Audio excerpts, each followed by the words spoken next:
ابو عکاشہ منصور، Islamic scholar.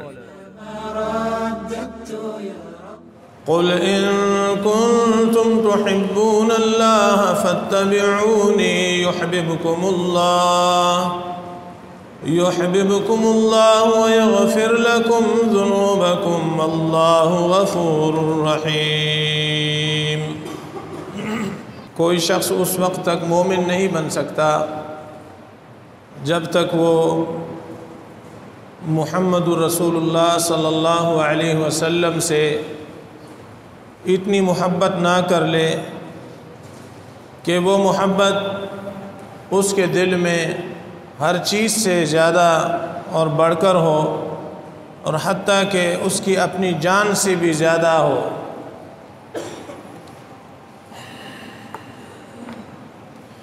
رسول اکرم صلی اللہ علیہ وسلم کی حدیث ہے صحیح بخاری اور صحیح مسلم میں، لا يؤمن احدكم حتى اكون احب اليه من والده وولده والناس اجمعین، کہ تم میں سے کوئی شخص اس وقت تک مومن نہیں ہو سکتا جب تک میں محمد صلی اللہ علیہ وسلم اس کے نزدیک، اس کے والد سے اور اس کی اولاد سے اور تمام انسانوں سے زیادہ پیارا نہ ہو جاؤ۔ عبداللہ بن ہشام رضی اللہ تعالیٰ عنہ کہتے ہیں کہ ایک دن میں نبی کریم صلی اللہ علیہ وسلم کے ساتھ تھا۔ عمر رضی اللہ تعالیٰ عنہ نے آپ علیہ السلام نے عمر رضی اللہ تعالیٰ عنہ کا ہاتھ تھاما ہوا تھا۔ عمر رضی اللہ تعالیٰ عنہ نے اس موقع پر اپنی محبت کا اظہار کرتے ہوئے عرض کیا کہ آپ مجھے ہر چیز سے زیادہ محبوب ہیں سوائے میری جان کے۔ لَأَنْتَ أَحَبُّ إِلَيَّ مِنْ كُلِّ شَيْءٍ إِلَّا مِنْ نَفْسِي۔ تو نبی علیہ السلام نے فرمایا لا، نہیں، وَالَّذِي نَفْسِي بِيَدِهِ حَتَّى أَكُونَ أَحَبَّ إِلَيْكَ مِنْ نَفْسِكَ۔ اللہ کی قسم ہے، اس ذات کی قسم ہے جس کے ہاتھ میں میری جان ہے، تم اس وقت تک مومن نہیں بن سکتے حتیٰ اکون احب الیک من نفسک، حتیٰ کہ آپ اپنی جان سے بڑھ کر مجھ سے محبت نہ کر لو۔ فقال له عمر، تو عمر رضی اللہ تعالیٰ عنہ نے جب یہ مسئلہ سن لیا اور سمجھ لیا تو پھر دوبارہ عرض کرتے ہیں فَإِنَّهُ الْآنَ، کہ ابھی میری یہ کیفیت ہے لَأَنْتَ أَحَبُّ إِلَيَّ مِنْ كُلِّ شَيْءٍ حَتَّى مِنْ نَفْسِي۔ یہ فرمایا وَاللَّهِ لَأَنْتَ أَحَبُّ إِلَيَّ مِنْ نَفْسِي، اللہ کی قسم ہے آپ مجھے میری جان سے بڑھ کر زیادہ محبوب ہیں۔ فقال النبی صلی اللہ علیہ وسلم الآن یا عمر، اے عمر اب تم مومن بنے ہو۔ غور کرنے کا مقام ہے کہ عمر رضی اللہ تعالیٰ عنہ کا کتنا بڑا مقام اور مرتبہ ہے، اور ان کو مومن بننے کے لیے یہ بتانا پڑا کہ میں آپ سے اپنی جان سے زیادہ محبت کرتا ہوں۔ یہ جان سے زیادہ محبت کرنا یہ اپنے ایمان کی صحت کے لیے ضروری ہے۔ اللہ تعالیٰ نے سورۃ الاحزاب، یہ آیت نمبر 6 سورۃ الاحزاب سورت نمبر 33 میں 21ویں پارے میں اللہ تعالیٰ نے نبی کریم صلی اللہ علیہ وسلم کا حق بیان کیا ہے۔ النبی اولا بالمؤمنین من انفسہم، نبی علیہ السلام مومنوں پر ان کی جانوں سے زیادہ حق رکھتا ہے۔ یہ قرآن مجید ہے۔ اور فرمایا وَأَزْوَاجُهُ أُمَّهَاتُهُمْ، اور نبی کریم صلی اللہ علیہ وسلم کی بیویاں ازواج مطہرات رضی اللہ تعالی عنہن وہ ان مومنوں کی مائیں ہیں۔ تو قرآن مجید کی اس آیت کے جز سے دو باتیں معلوم ہوئیں۔ نمبر ایک، نبی ایمان والوں پر ان کی جانوں سے زیادہ حق رکھتا ہے، یہ اللہ نے یہ حق مقرر کیا ہے۔ کسی انسان کا اپنی جان پر اتنا حق نہیں ہے جتنا اس جان پر پیغمبر کا حق ہے۔ دوسری بات کیا معلوم ہوئی کہ مومن بننے کے لیے ایک بات یہ لازمی ہوئی کہ نبی علیہ السلام کی بیویوں کو اپنی ماں سمجھا جائے۔ تمام ازواج مطہرات رضی اللہ تعالی عنہن، تمام، جو بندہ نبی کریم صلی اللہ علیہ وسلم کی کسی بیوی کو اپنی ماں نہیں مانے گا، میں کوئی فتویٰ نہیں لگا رہا، میں تو قرآن بیان کر رہا ہوں، اور قرآن مجید کا بہت سادہ سا ترجمہ بیان کر رہا ہوں، اور بڑا سیدھا اور سادہ مفہوم بیان کر رہا ہوں، عرض کر رہا ہوں کہ جو بندہ نبی کی بیویوں کو اپنی ماں نہیں مانتا تو قرآن اس کو مومن نہیں مانتا۔ یہ قرآن کا فیصلہ ہے، کسی مسلک اور فرقے کی بات نہیں کر رہا۔ اور قرآن مجید ان ھذا القرآن یہدی للتی ہی اقوم، قرآن مجید سب سے زیادہ سیدھی بات بتانے والی کتاب ہے۔ قرآن نے جو رہنمائی کی وہ سب سے زیادہ سیدھا راستہ ہے۔ تو محترم بھائیو، ان آیات سے اور ان روایات سے یہ بات واضح ہے کہ نبی کریم صلی اللہ علیہ وسلم سے محبت کرنا یہ واجب ہے، یہ فرض ہے، اس کے بغیر کوئی بندہ مومن نہیں بن سکتا۔ اور پھر نبی علیہ السلام کی اس محبت کا معنی کیا ہے، اس محبت کا مطلب کیا ہے؟ دیکھیں، جب رسول اللہ صلی اللہ علیہ وسلم کی ولادت ہوئی، ولادت باسعادت ہوئی، تو آپ کی ولادت کی خبر سن کر ابو لہب نے خوشی میں اپنی لونڈی سویبہ کو آزاد کر دیا، اس کو آزاد کر دیا کہ تو نے مجھے اتنی بڑی خوشخبری دی ہے کہ میرا وہ بھائی عبداللہ جو فوت ہو گیا ہے تو اس کے گھر میں اللہ تبارک و تعالی نے بیٹا عطا فرمایا ہے۔ بڑی خوشی ہوئی۔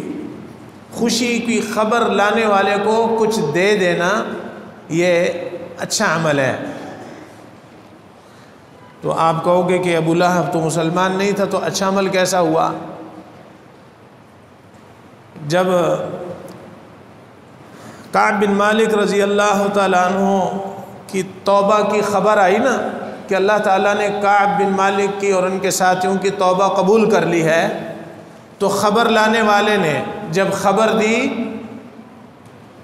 تو کعب بن مالک رضی اللہ تعالیٰ عنہ نے اپنے کپڑے اتار کر اس کو دے دیے خوشی میں۔ اللہ اکبر! ابو لہب نے خوشی میں اس لونڈی کو آزاد کر دیا جس نے لا کر خوشخبری دی۔ تو اس بات سے یہ معلوم ہوا کہ ابو لہب کو بھی آپ کی ولادت پر خوشی ہوئی تھی، محبت تھی۔ اس ابو لہب کی محبت میں اور شرعی محبت میں بڑا ایک بنیادی سا فرق سمجھنے والا ہے۔ ابو لہب نے جو محبت کی وہ ایک طبعی محبت تھی۔ اگر میں اس کی مثال قرآن مجید سے دینا چاہوں تو جب اللہ تعالیٰ نے موسیٰ علیہ السلام کی پیدائش کے بعد موسیٰ علیہ السلام کی والدہ کو یہ فرمایا کہ جب تجھے خطرہ محسوس ہو کہ فرعونی آ کر اس بچے کو ذبح کر دیں گے، تو اس وقت ایک باکس کے اندر، ایک لکڑی کے بنائے ہوئے باکس کے اندر اس بچے کو ڈال کر پانی میں بہا دینا۔ یہ اللہ کا حکم تھا۔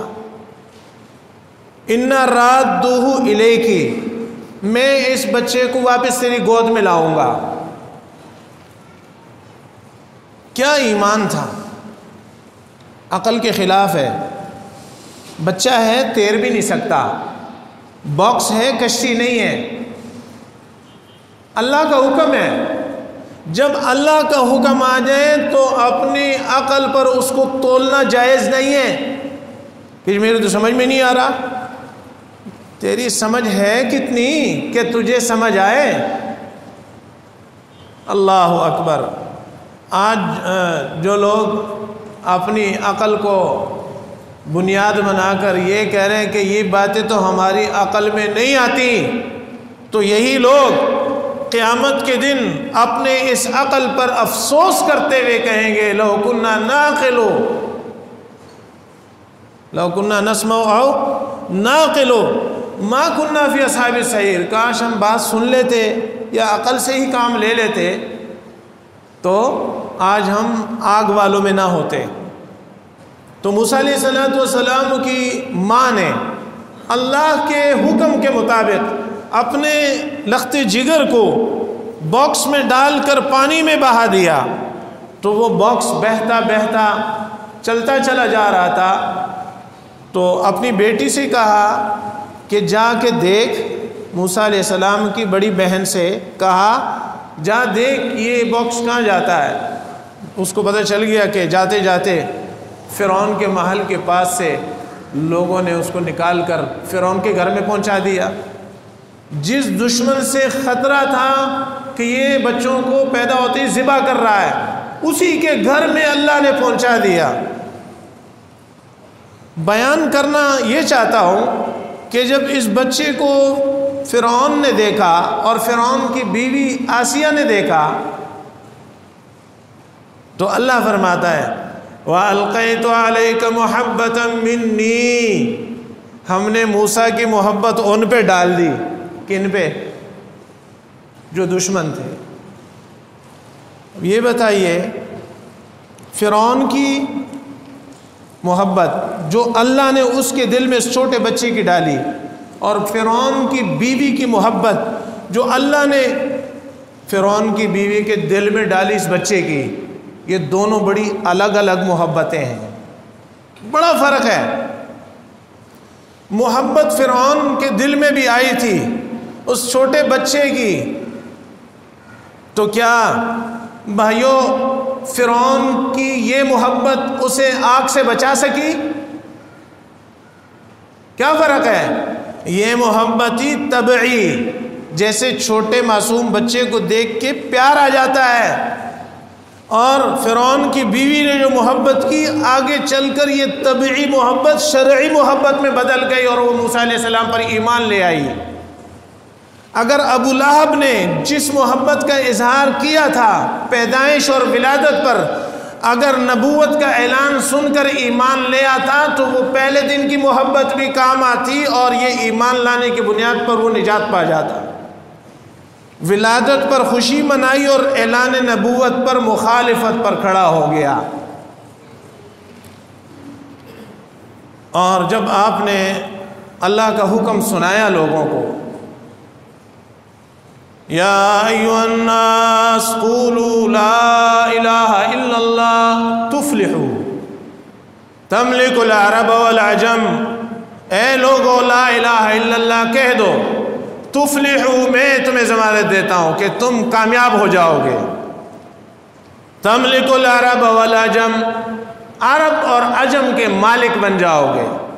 اب اس بات کو ماننے کے لیے ایمان چاہیے، کیونکہ اعلان کرنے والا اکیلا ہے، کوئی اس کے پاس فوج نہیں ہے، کوئی اس کے پاس کوئی بڑی تعداد نہیں ہے، کوئی اس کے پاس بادشاہت نہیں ہے۔ پیدا ہونے سے کچھ عرصے پہلے جب اللہ تبارک و تعالی نے محمد رسول اللہ صلی اللہ علیہ وسلم کو ماں کے پیٹ میں ڈال دیا تو کچھ دنوں بعد، کچھ عرصے بعد والد فوت ہو گیا، اور جب آپ علیہ الصلوۃ والسلام کی ولادت باسعادت ہوئی تو پھر کچھ عرصے بعد اللہ تعالیٰ نے والدہ سے بھی محروم کر دیا۔ مکہ کا یہ در یتیم، ابو طالب کے ہاتھ میں پرورش کرنے والا، آج 40 سال کی عمر کو پہنچ کے لوگوں کو جمع کر کے کہہ رہا ہے، لوگوں میں تمہیں ایک ایسی دعوت دیتا ہوں، اگر اس پر تم ایمان لے آئے تو کامیاب ہو جاؤ گے، اور کامیابی آخرت کی کامیابی بھی ملے گی، اور دنیا میں عرب و عجم کی حکومتیں اللہ تبارک و تعالیٰ تمہیں دے گا، تملک العرب والعجم۔ تو یہ بات جلدی سمجھ میں تو نہیں آتی کسی کو۔ تو سب سے پہلا مخالف کون تھا؟ سب سے پہلا مخالف وہ تھا جس نے آپ کی ولادت پر خوشی کے طور پر لونڈی کو آزاد کر دیا، اور اس نے ایسے جملے کہے جو اگر یہ اصول نہ ہوتا نا، نقل کفر کفر نہ باشد، تو ہمیں تو ہمت اور جرت نہیں ہوتی کہ ہم ایسے جملے نقل ہی کر دیتے۔ اس نے کہا تھا تباً لکا، تیرے ہاتھ ٹوٹ جائیں، نعوذ باللہ من ذالک۔ تو اللہ تعالیٰ نے قرآن کی ایک سورت اتار دی مستقل، بسم اللہ الرحمن الرحیم، تبت یدا ابی لہب وتب ما اغنی عنہ مالہ وما کسب۔ ہاتھ ٹوٹ جائیں ابو لہب کے، جس انگلی سے اشارہ کر کے لونڈی کو آزاد کیا تھا، ان دونوں ہاتھوں کو اللہ نے ذکر کیا ہے، تبت یدا ابی لہب وتب، اس کے ہاتھ دونوں ٹوٹ جائیں۔ یہ ہاتھ ٹوٹنے کی اللہ نے بات اس لیے کی کہ اس نے نبی کی شان میں گستاخانہ جملہ بولا، اس کا اللہ نے جواب دیا۔ اور فرق دیکھو، دنیا میں کسی نے نبی کے بارے میں ایسے کہا اور جواب آسمان والے نے دیا۔ اگر آپ کو دنیا میں کوئی برا بلا کہہ رہا ہے، سب و شتم کر رہا ہے، گالم گلوچ کر رہا ہے، اور آپ اس پر خاموشی اختیار کرتے ہیں، تو آپ کی طرف سے کون جواب دیتے ہیں؟ فرشتے۔ اور اللہ کافی ہے، انا کفیناک المستہزئین، اللہ کافی ہے۔ آپ نے فرمایا یہ مکہ والے مجھ پر سب و شتم کرتے ہیں، مذمم کہتے ہیں مجھے، سارا دن اسی میں لگے ہیں، مذممن عصینا، ہم نے مذمم کی جو ہے نافرمانی کی۔ تو آپ نے فرمایا اللہ تعالیٰ نے کیسا جو ہے میرا دفاع کیا ہے، یہ سارا دن مذمم کو کوستے رہتے ہیں، میں تو محمد ہوں، سب کہو صلی اللہ علیہ وآلہ وسلم۔ اللہ نے ان کی زبان سے میرا نام ہٹا کر جو نام یہ لے رہے ہیں برا کہہ رہے ہیں، یہ مجھے نہیں کہہ رہے، یہ تو مذمم کو برا کہہ رہے ہیں، میں تو مذمم ہوئی نہیں، میں تو محمد ہوں صلی اللہ علیہ وسلم۔ مجھے عمر بن عبدالعزیز کے ایک واقعہ یاد آیا، وہ مسجد میں آئے، صبح صبح اندھیرا تھا، تو ایک بندہ لیٹا ہوا تھا، تو عمر بن عبدالعزیز جو ہے وہ راستے میں ٹھوکر لگی ان کو، تو اس بندے کو غصہ آیا، تو کہنے لگے انت حمار، تم گدھے ہو۔ تو عمر بن عبدالعزیز کے جو ساتھی تھے ساتھ، بڑے حاکم تھے، وقت کے خلیفہ تھے، کہنے لگے کہ وہ ان کے ساتھی غصے ہو گئے، ان کو بڑا غصہ آیا، اور ان کے تیور دیکھ کر عمر بن عبدالعزیز نے ان کو منع کیا۔ اس بندے نے کہا انت حمار، تم گدھے ہو؟ تو عمر بن عبدالعزیز نے کہا لا، نہیں، اور اپنے ساتھیوں کو کہا کہ اس نے مجھے گدھا کہا نہیں ہے، اس نے مجھ سے پوچھا ہے کہ تم گدھے ہو، میں نے کہا نہیں، میں تو گدھا نہیں ہوں۔ کیا انداز ہے یہ، کتنا خوبصورت جواب ہے۔ کاش ہمیں بھی ایسے اخلاق نصیب ہو جائے، کاش ہم میں بھی اس طرح کا کوئی صبر آ جائے۔ تو بہرحال ابو لہب کو اللہ تبارک و تعالی نے قرآن میں ایسا بیان کر دیا کہ قرآن مجید کا کوئی بھی قاری قرآن مکمل کرے گا تو اس وقت تک اس کا قرآن مکمل نہیں ہوگا جب تک سورہ لہب کی تلاوت نہ کر لے۔ تبت یدا ابی لہب وتب ما اغنی عنہ مالہ وما کسب، اس کا مال بھی اس کے کام نہیں آیا، اس کا کوئی کسب اس کے کام نہیں آیا، جو بھی اس نے کمائی کی۔ یہ لونڈی جو ہے یہ بھی مال ہوتا ہے، آپ کی ولادت پر اس نے مال خرچ کیا، وہ اس کو آزاد کر کے کیا کیا؟ مال خرچ کیا۔ اللہ فرماتا ہے یہ مال اس کے کام نہیں آیا۔ یہ قرآن ہے، کوئی فرقہ مسلک کی بات نہیں ہے، کوئی کسی پر طعن مقصود نہیں ہے بھائیوں۔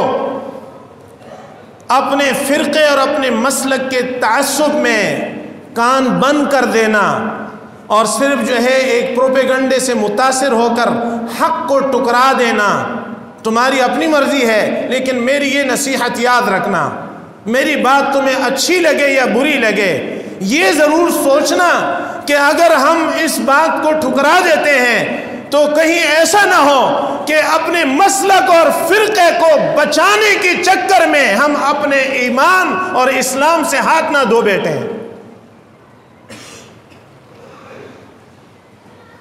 تو یہ جو نبی کریم صلی اللہ علیہ وسلم کی محبت ہے یہ اللہ کو مطلوب ہے، اور یہ محبت شرعی مطلوب ہے۔ تو شرعی محبت کیا ہے؟ اس کے لیے انشاءاللہ تعالی آج کے اس خطبے میں میں عرض کر رہا ہوں سورۃ آل عمران 3 پارہ آیت نمبر 31، قُلْ إِن كُنتُمْ تُحِبُّونَ اللَّهَ فَاتَّبِعُونِي، کہہ دے پیارے پیغمبر صلی اللہ علیہ وسلم اگر تم اللہ سے محبت کرتے ہو، اگر تم اللہ سے محبت کرتے ہو، فَاتَّبِعُونِي، میرا اتباع کرو، میری پیروی کرو، میرے پیچھے چلو، یحببکم اللہ، تو اللہ تم سے محبت کرے گا۔ تو جس سے اللہ محبت کرے تو پھر اللہ اس کو انعام کیا کیا دیتا ہے؟ وَيَغْفِرْ لَكُمْ ذُنُوبَكُمْ، اور تمہیں تمہارے گناہ بخش دے گا، وہ گناہ بخشنے والا ہے۔ وَاللَّهُ غَفُورٌ رَحِيمٌ، اور اللہ بے حد بخشنے والا نہایت ہی مہربان ذات ہے۔ اگر اللہ کی اس مہربانی سے کچھ حاصل کرنا ہے، اللہ کی وہ بخشش تمہیں چاہیے، تو لوگوں محمد رسول اللہ صلی اللہ علیہ وسلم کا دامن تھام لو، آپ کا اتباع کرو، آپ کی اطاعت کرو، عقیدے میں، عمل میں، زندگی کے لیل و نہار میں آپ کی اطاعت کرو۔ یہ محض دعویٰ نہیں ہے کہ بندہ زبان سے کہے کہ مجھے محمد رسول اللہ صلی اللہ علیہ وسلم سے بڑی ہی محبت ہے۔ یہ دعویٰ بہت مبارک دعویٰ ہے، بہت اچھا دعویٰ ہے، لیکن ایک اصول یاد رکھنا کہ ان المحب لمن یحب مطیع، جو بندہ جس سے محبت کرتا ہے تو بندہ اس کی اطاعت کرتا ہے، اس کا تابعدار ہوتا ہے۔ جس سے محبت ہے اس کی ہر ادا پیاری لگتی ہے، جس سے محبت ہے اس سے پیار ہو جاتا ہے، جس سے محبت ہے اس کی باتیں سننا چاہتے ہیں، جس سے محبت ہے اس کی ہر بات پوری کر کے اس محبت کا اظہار کیا جاتا ہے۔ تو نبی کریم صلی اللہ علیہ وسلم کی یہ جو محبت ہے یہ حاصل ہوتی ہے کس چیز سے؟ اطاعت سے۔ ایک روایت میں اس طرح بھی آتا ہے من احب سنتی فقد احبنی، جس کو میری سنت سے پیار ہے اس کو حقیقت میں مجھ سے پیار ہے۔ ومن احبنی کان معی فی الجنہ، اور جس بندے نے مجھ سے محبت کی کان معی فی الجنہ، وہ جنت میں میرے ساتھ ہوگا۔ ربیعہ بن کعب اسلمی رضی اللہ تعالیٰ عنہ رات کے وقت نبی کریم صلی اللہ علیہ وسلم کی خدمت میں حاضر ہوتے، آپ کے لیے وضو کا پانی رکھتے، لوٹا وغیرہ، مسواک، جو بھی ضرورت کی چیزیں ہیں آپ کے لیے خدمت میں پیش ہوتے۔ ایک رات نبی کریم صلی اللہ علیہ وسلم نے ربیعہ سے فرمایا سل، کچھ مانگ لے۔ تو ربیعہ رضی اللہ تعالیٰ عنہ کہتے ہیں کہ مرافقتک فی الجنہ، جنت میں آپ کی رفاقت چاہتا ہوں۔ نبی کریم صلی اللہ علیہ وسلم کو اللہ تعالیٰ نے دونوں جہانوں کے لیے رحمت بنا کر بھیجا ہے۔ رحمت جوش میں ہے، اور کہہ رہے ہیں کچھ مانگ لے، اور کیا مانگا؟ مرافقتک فی الجنہ، کہتے جنت میں آپ کا ساتھ چاہتا ہوں۔ ایسی محبت ہوتی ہے، اس محبت کی وجہ سے رات رات خدمت کے لیے حاضر ہیں۔ دل میں آتا ہے کہ دنیا میں آپ کا اللہ تعالیٰ نے ساتھ نصیب کر دیا ہے، آپ کے لیے پانی رکھنے کا شرف بخش دیا ہے، آپ کا بار بار دیدار نصیب ہو رہا ہے، آپ کی امامت میں نمازیں نصیب ہو رہی ہیں، آپ کے پیچھے جمعہ پڑھتے ہیں، آپ کا خطبہ سنتے ہیں، آپ کی دعاؤں سے مستفید ہوتے ہیں، ہر وقت آپ ہماری تعلیم، تربیہ اور تزکیہ میں مصروف ہوتے ہیں۔ دل میں آتا ہے کہ جب فوت ہو جائیں گے، جب ہم اللہ کے پاس چلے جائیں گے، تو نبی کائنات علیہ الصلوۃ والسلام کا جو مرتبہ ہے اور جو مقام ہے وہ سب سے بڑا ہے۔ وَرَفَعْنَا لَكَ ذِكْرَكَ، تو ربیہ کے دل میں یہ خواہش تھی اور یہ فکر بھی تھی کہ جب جنت میں چلے جائیں گے تو آپ کا مقام تو بہت بڑا ہوگا، تو کہاں آپ اور کہاں ہم، آئی سمجھ؟ تو کہتے پھر وہاں کس طرح ملیں گے؟ یہ ہوتی ہے محبت کہ صرف دنیا نہیں بلکہ مر کر بھی بندے کے دل میں خواہش ہو کہ مر کر بھی اس کے ساتھ ہوں۔ یاد رکھنا، ساری محبتیں، دنیا میں جتنی بھی محبتیں ہیں، تعلقات ہیں اور دوستیاں ہیں، قیامت کے دن یہ ساری دوستیاں دشمنی میں بدل جائیں گی۔ قرآن کہتا ہے الأخلاء يومئذ بعضهم لبعض عدو، آپس میں جو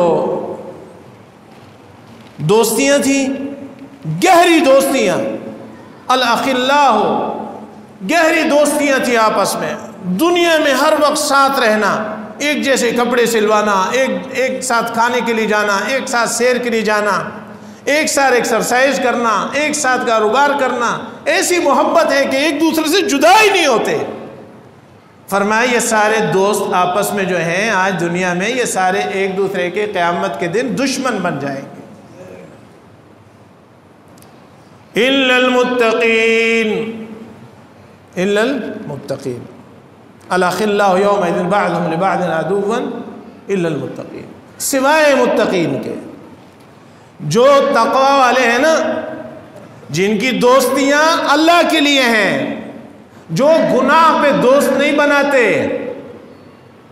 جن کی دوستیوں میں گناہ نہیں ہوتے، نمازیں ہوتی ہیں، حج اور عمرے ہوتے ہیں، اطاعت ہوتی ہے، دعوت ہوتی ہے، جہاد ہوتا ہے، خدمت ہوتی ہے، اللہ کے لیے ملتے ہیں، اللہ کے لیے دوستیاں کرتے ہیں، اللہ کی رضا ڈھونڈنے کے لیے ایک دوسرے پر خرچ کرتے ہیں، ایک دوسرے کی ملاقات کے لیے آتے جاتے ہیں، ایک دوسرے سے پیار ہوتا ہے ان کو، یہ جو اللہ والے دوست ہیں یہ قیامت کے دن بھی دوست ہی رہیں گے، یہ جدا نہیں ہوں گے۔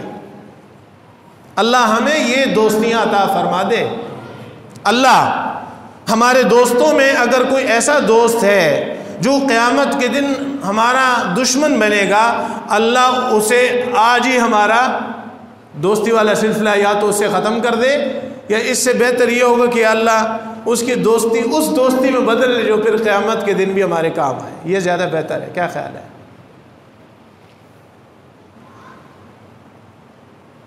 تو جو محبت ربیہ کے دل میں تھی، ربیہ سے پوچھو، نبی کریم صلی اللہ علیہ وسلم سراپا رحمت پوچھ رہے ہیں سل، اور مانگنے والا کہتا ہے مرافقتک فی الجنہ، جنت میں آپ کا ساتھ چاہتا ہوں۔ تو پھر آپ نے دوبارہ پوچھا کیا غیر ذالک، کچھ اور اس کے علاوہ اور کچھ چاہیے؟ یہ بھی آفر کر دی کہ چلو جنت کا ساتھ تو تم نے مانگ لیا، کچھ اور، او غیر ذالک، اس کے علاوہ کچھ ہے اور کچھ چاہتے ہو؟ کہتے ہوا ذاکا، یہ جو ہوا ذاکا ہے نا، اس کو میں ایک شعر میں بیان کرنا چاہوں گا کہ سب کچھ اللہ سے مانگ لیا تجھ کو مانگ کر، کہ اٹھتے نہیں ہیں ہاتھ میرے اس دعا کے بعد۔ کہتے اس کے علاوہ کچھ نہیں چاہیے، بس یہ ایک ہی خواہش ہے، جنت میں آپ کا ساتھ نصیب ہو جائے۔ اور اس سے میرے دماغ میں ایک اور بات آئی کہ یہ جو ربیہ مسجد میں آتے تھے، صفہ میں رہتے تھے، علم حاصل کرتے تھے، حدیثیں یاد کرتے تھے، نبی کی خدمت کرتے تھے، تو بات یہ ہے یہ ان تمام خدمات کا صلہ اپنے رب سے چاہتے تھے. نہیں آئی سمجھ؟ یہ اپنی تمام عبادات اور تمام خدمات کا صلہ کیا چاہتے تھے؟ یبتغون فضلا من اللہ ورضوانا. قرآن نے بھی بیان کیا ہے، صحابہ کی صفت ہے کہ یہ جو نبی کی جماعت ہے نا، یہ جو ان کے سارے اعمال ہیں، ساری قربانیاں ہیں، ان تمام قربانیوں میں ان کا مقصد کیا ہے؟ یبتغون فضلا من اللہ ورضوانا. یہ اللہ کی رضا تلاش کرتے ہیں. یہ سب کچھ اس لیے کرتے ہیں میرا اللہ مجھ سے کیسے راضی ہو جائے. اور یاد رکھنا، اگر کسی کے ذہن میں یہ ہے کہ بس ایک ٹانگ پر کھڑے ہو کر ساری رات عبادت کر لیں اور کوئی لمبا سا چلہ کاٹ لیں تو شاید اللہ ایسے راضی ہوتا ہے. بھائی اللہ جب راضی ہونے پر آتا ہے نا تو پھر سنو، صحیح بخاری میں حدیث ہے، ایک عورت تھی، اس نے دیکھا کہ ایک کتا کنویں کے کنارے کھڑا مٹی چاٹ رہا ہے، پیاس کی وجہ سے زبان اس کی نکلی ہوئی ہے، ہو سکتا ہے یہ پیاس کی وجہ سے کتا ہلاک ہو جائے، مر جائے. اس کے دل میں رحم آیا. وہ عورت کوئی اچھی عورت نہیں تھی، ریکارڈ اس کا درست نہیں تھا، مغنیہ تھی، گانے گایا کرتی تھی اور غلط عورت تھی، لیکن بتوں کی پوجا کرنے والی نہیں تھی، مشرکہ نہیں تھی ایمان والی لیکن گناہگار عورت تھی. اس نے اپنا موزہ اپنے کسی طریقے سے جو ہے کنویں کے اندر سے اس کو بھر کے اس کتے کو پلایا. صحیح بخاری کی حدیث سنا رہا ہوں، اللہ تعالیٰ نے اس عمل کی وجہ سے اس کو جنت میں داخل کر دیا. اور اللہ تعالیٰ جب خوش ہوتا ہے تو وہ بظاہر ہمیں ایک چیز بڑی معمولی نظر آتی ہے، اللہ اتنا خوش ہوتا ہے. کبھی زبان سے کوئی ایسی اچھی بات بندہ نکال دے کہ جس بات کے لیے بندے کے دل میں کوئی بڑی وہ امید بھی نہ ہو کہ یار اس کو اتنا بڑا ثواب مل سکتا ہے، بس زبان سے ایک جملہ بولا ہے کسی کے خیر کے لیے، کسی کے بھلے کے لیے، کسی کا ٹوٹا ہوا دل جڑ جائے، کوئی اللہ کے قریب ہو جائے، وہ جو مسجد سے دور تھا اس کی اس بات کی وجہ سے مسجد کے قریب ہو جائے، اللہ کے قریب ہو جائے. کوئی جملہ ایسا زبان سے نکال دیا، اللہ اس پر اتنا خوش ہوتا ہے کہ اس بندے کو جنت کے اندر داخل کر دیتا ہے. یہ امید ہمارے دلوں میں ہونی چاہیے. اور اگر اللہ تبارک و تعالیٰ پکڑنا چاہے تو ایک عورت تھی، اس نے ایک بلی کو باندھ دیا، اس کو چھوڑا نہیں تاکہ وہ زمین میں چل پھر کے اپنا رزق تلاش کر لے. یہ جو اس طرح کے چوپائے ہوتے ہیں، بلیاں ہیں، کتے ہیں، پرندے ہیں، اب ہم لوگ جو ہے انسان بھوکے مر رہے ہیں اور سارا جناب حیدری پہ جا کے وہ کبوتروں کو دانہ ڈالنے میں مصروف ہیں. بھائی ٹھیک ہے، کبوتروں کو دانہ ڈالنا گناہ کا کام نہیں ہے، ثواب کا کام ہے، لیکن میرے محترم بھائیوں، یہ جو اس طرح کی مخلوق ہے ان کا رزق اللہ نے میرے تمہارے ذمے نہیں رکھا. یہ مسئلہ سمجھ لو، ان کا رزق اللہ نے میرے تمہارے ذمے نہیں رکھا. ان کے پر ہیں، وہ خالی پیٹ نکلتے ہیں، شام کو آتے ہیں تو پھر ان کے پوٹے بھرے ہوئے ہوتے ہیں. کسی وقت انشاءاللہ مسئلہ سمجھائیں گے تفصیل سے. لیکن اگر کسی بندے نے کسی پرندے کو پنجرے میں قید کر دیا، اب اس پرندے کا پانی اور دانہ کس کے ذمہ ہے؟ اس کے ذمہ ہے، کیونکہ تو نے اس کو قید کر دیا ہے.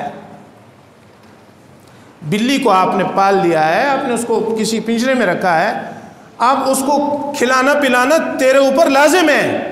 تو اس عورت کا جرم یہ تھا، بلی کو باندھ بھی لیا، کھلایا پلایا بھی نہیں، وہ بھوکی پیاسی مر گئی. اللہ تعالیٰ نے بلی کو بھوکا مارنے کی وجہ سے اس عورت کو جہنم میں ڈال دیا. آپ یہ نہیں کہہ سکتے کہ وہ عورت تھی، یہ بلی ہے، وہ انسان تھی، یہ جانور ہے. اللہ اللہ ہے. اللہ تبارک و تعالیٰ ایسا عادل ہے، مالک یوم الدین ہے.